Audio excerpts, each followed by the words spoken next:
Perjanjian batu tulis kembali viral dan ramai dikenang jelang Pilpres 2024. Perjanjian batu tulis ini ditandatangani oleh Ketum PDIP Megawati Soekarnoputri dan Ketum Partai Gerindra Prabowo Subianto pada 2009. Pada perjanjian batu tulis, PDIP mengusung Megawati sebagai Capres 2009 dan Prabowo sebagai cawapresnya. Namun, ada poin yang belum tuntas atau diingkari dalam perjanjian tersebut, di mana pada poin ke-7, Megawati berjanji akan mendukung Prabowo sebagai Capres 2014. Namun, jelang pemilu 2014, Prabowo mengungkit perjanjian batu tulis 2009 karena merasa dikhianati, karena saat itu PDIP justru mengusung Jokowi untuk melawan Prabowo.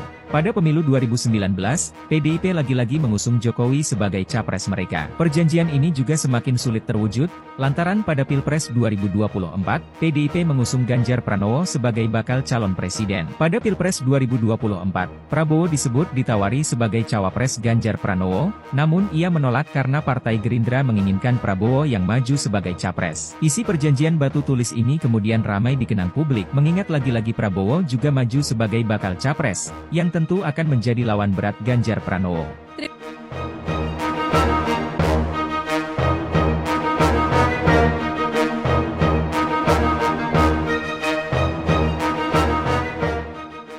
Nah, kalau Anda di pihak saya, kira-kira kalau Anda manusia dan Anda di pihak saya, kira-kira kecewa atau tidak? Ya Anda menilai saja gitu. Saya sudah minta, ya cukup lama lah, beberapa bulan itu. Saya tidak mengerti apa salah saya, karena saya selalu menghormati beliau dan saya tidak merasa berbuat apa-apa. Saya menjaga karena saya ingin kebaikan untuk negara dan bangsa kita, ya jadi itu.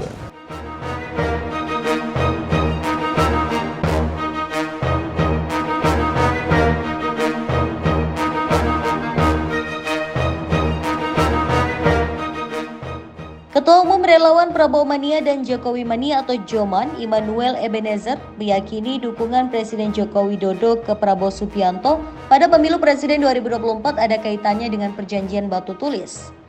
Oleh karena itu, Ketua Umum PDI Perjuangan Megawati Soekarnoputri tak memenuhi perjanjian itu lantaran tidak mendukung Prabowo pada Pilpres 2014. Jokowi berupaya membayar utang tersebut. Itu ada yang namanya perjanjian batu tulis. Perjanjian batu tulis itu yang isinya salah satu poinnya yang ke-8 atau ke-berapa itu ya PDIP akan mengusung Pak Prabowo. Nah, ternyata dalam prosesnya tidak. Nah, saya yakin sekali apa yang dilakukan Pak Jokowi coba ingin membayar hutang itu. Nah, kalau Bu Mega tidak mampu membayar, biar saya yang membayarnya. Makanya kemarin. Menurut Noel, Presiden berusaha memutus mata rantai kebencian dan dendam masa lalu karena tidak dipenuhinya perjanjian batu tulis oleh Megawati. Namun oleh sebagian pihak, dukungan Jokowi ke Prabowo pada Pilpres 2024 justru dianggap sebagai bentuk pengkhianatan kepala negara terhadap partainya PDIP. Noel mengatakan Jokowi berkali-kali menyampaikan bahwa PDIP merupakan partai yang melahirkannya. Disebutkan pula bahwa Megawati merupakan sosok orang tua ideologi mantan Gubernur DKI Jakarta itu. Sebagai partai besar, lanjut Noel, PDIP mestinya mengawal gagasan-gagasan dan cita-cita besar. Menurutnya, sikap PDIP yang menganggap Jokowi berkhianat terhadap partainya kekanak-kanakan. Kalau terus bangsa ini menjalankan politik kebencian, dendam dan sebagainya, akhirnya bangsa ini tidak pernah menemukan yang namanya kedewasaan dalam berdemokrasi. Diberitakan sebelumnya Ketua Bidang Kehormatan DPP PDIP Komarudin Watubun mengatakan Presiden Jokowi tak lagi menjadi bagian dari PDIP. Hal itu ia sampaikan saat ditanya status Jokowi sebagai kader PDIP setelah Mahkamah Konstitusi atau MK memutuskan menolak gugatan pasangan calon presiden dan wakil presiden nomor urut 3 Ganjar Pranowo dan Mahfud MD terkait sengketa hasil pemilu presiden 2024.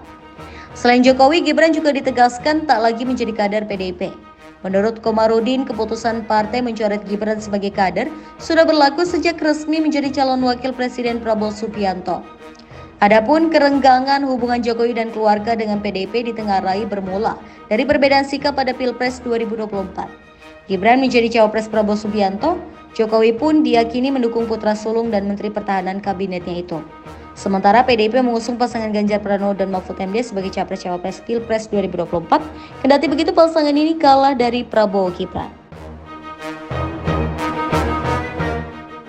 Jadi kalau kemudian sampai Beberapa waktu kemudian dia maju menjadi calon wakil presiden.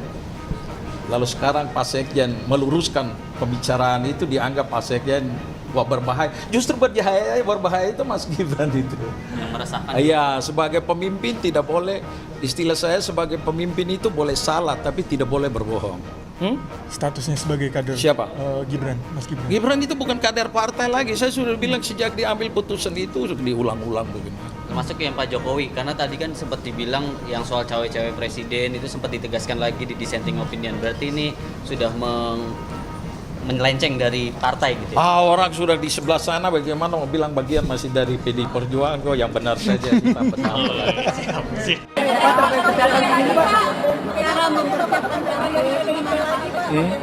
PDIP mengatakan bahwa Bapak bukan bagian dari partai PDIP lagi. Iya.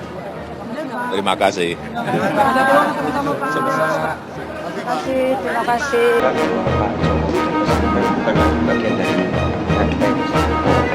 Ya udah nggak apa-apa.